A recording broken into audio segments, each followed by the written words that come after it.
cegos, nada sabem. Todos são cães mudos, não podem ladrar. Sonhadores preguiçosos gostam de dormir. Tais cães são gulosos, nunca se fartam. São pastores que nada compreendem, e todos se tornam para o seu caminho, cada um para a sua ganância, todos sem exceção. Vinde, dizem eles, trazei vinho, e nos acharcaremos de bebida forte. O dia de amanhã será como este, e ainda maior e mais formoso. Aqui está o texto do livro do profeta Isaías, no capítulo de número 53, os versos de 9 a 12. Solene advertência quanto aos maus pastores. Os presbíteros, portanto, devem estar atentos e em oração. Eles devem estar cônscios das mudanças que estão sendo operadas, ou estão ocorrendo na sociedade, tanto quanto na igreja. Eles devem estar continuamente educando-se a si mesmos, especialmente nas Sagradas Escrituras, guardando diligentemente seu caminhar com o Senhor, e sempre orando pelo rebanho e pelos seus membros individuais. Quem sequer pode calcular os danos produzidos nestes 2 últimos séculos à Igreja do Senhor Jesus Cristo por causa da atitude inativa, ingênua, e a falta de oração dos presbíteros, pastores da igreja. Muitas igrejas e inteiras denominações, que outrora foram colunas valorosas na doutrina, firmes e ortodoxas, no testemunho e na vida, agora rejeitam os mais importantes fundamentos da fé cristã e apoiam e afirmam grande parte das práticas deploráveis da moral jamais concebidas anteriormente. O que lhes aconteceu? Os líderes das igrejas comportaram-se ingenuamente, sem reflexão séria. Abandonaram a vida de oração e se tornaram inativos diante das estratégias enganadoras de Satanás. Eles eram vigias cegos, cães mudos, preocupados com seus próprios interesses e com o seu conforto. Quando os seminários começaram a questionar a inspiração das Escrituras e quando as verdades do Evangelho foram ameaçadas, eles estavam dormindo. Eles ingenuamente convidaram jovens lobos em peles de ovelha para que entrassem e estivessem no meio do rebanho, especialmente dentro dos seminários, para que estes fossem os seus pastores espirituais. E colocaram na mão destes o cuidado pastoral da igreja, infelizmente. Não demorou muito para que estes e seus rebanhos fossem devorados pelos lobos.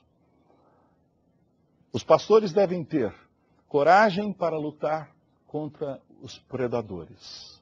O rei Davi foi um modelo de pastor com uma coragem admirável.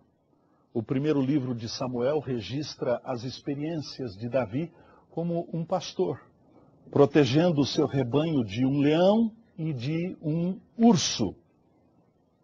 Diz o texto das Escrituras. Porém, Saul disse a Davi: contra o filisteu não poderás ir para pelejar com ele, pois tu és ainda moço, e ele guerreiro desde a sua mocidade.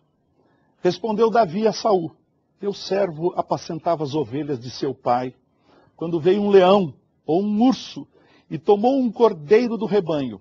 Eu saí após ele e o feri, e livrei o cordeiro da sua boca. Levantando-se ele contra mim, agarrei-o pela barba e o feri e o matei. O teu servo matou assim o leão como o urso.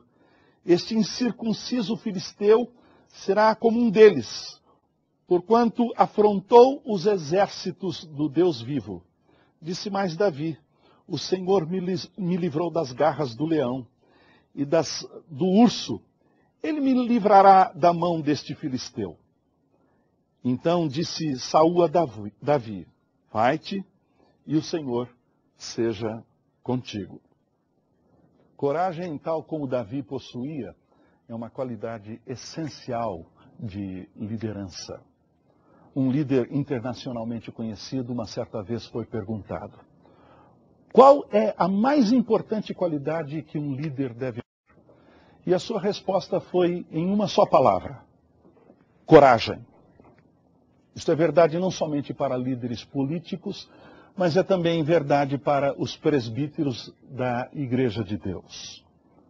Para que se discipline o pecado na igreja, especialmente dos seus membros proeminentes e seus líderes, para que se confronte lutas internas e para que se levante como professores poderosos e luminares teológicos que confrontam vigorosamente doutrinas falsas, requer-se coragem. Sem coragem para lutar pela verdade e pelas vidas do povo de Deus, a igreja do Senhor será varrida e esfacelada por todas e cada tempestade das novas doutrinas e pelos vendavais dos conflitos internos. Existem muitos crentes fracos, imaturos, instáveis. Por isso, os presbíteros devem agir como muralhas de segurança ao derredor dos crentes, protegendo-os do pecado amedrontador, dos lobos selvagens e de outras destrutivas influências. O mercenário, por outro lado, vê o lobo e abandona as ovelhas. Foge porque é mercenário e não tem cuidado das ovelhas, conforme de Jesus registrado no Evangelho de João, no capítulo de número 10, o verso 12. O bom presbítero pastor, tal como o supremo pastor, entretanto, está pronto a dar a vida pelas suas ovelhas. Ele morrerá primeiro.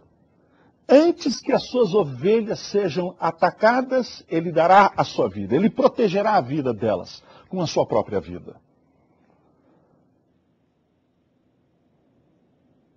Por todo o Novo Testamento, uma imensa ênfase é colocada na centralidade do ensino da palavra de Deus. Jesus, o bom pastor, foi preeminentemente um professor. E ele comissionou outros a ensinarem a todos aquilo que ele havia ensinado, conforme está lá registrado em Mateus, no capítulo de número 28, o versículo 20. A Pedro ele disse: alimentai, ou melhor, ensinai as minhas ovelhas. João 21, 17.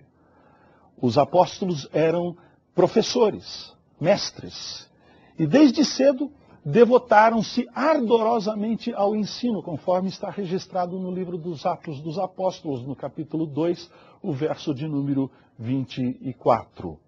Barnabé saiu à procura de Paulo para que este fosse a Antioquia junto com ele e lá ensinassem a numerosa multidão, conforme está registrado em Atos dos Apóstolos, capítulo 11, o versículo 25 e 26.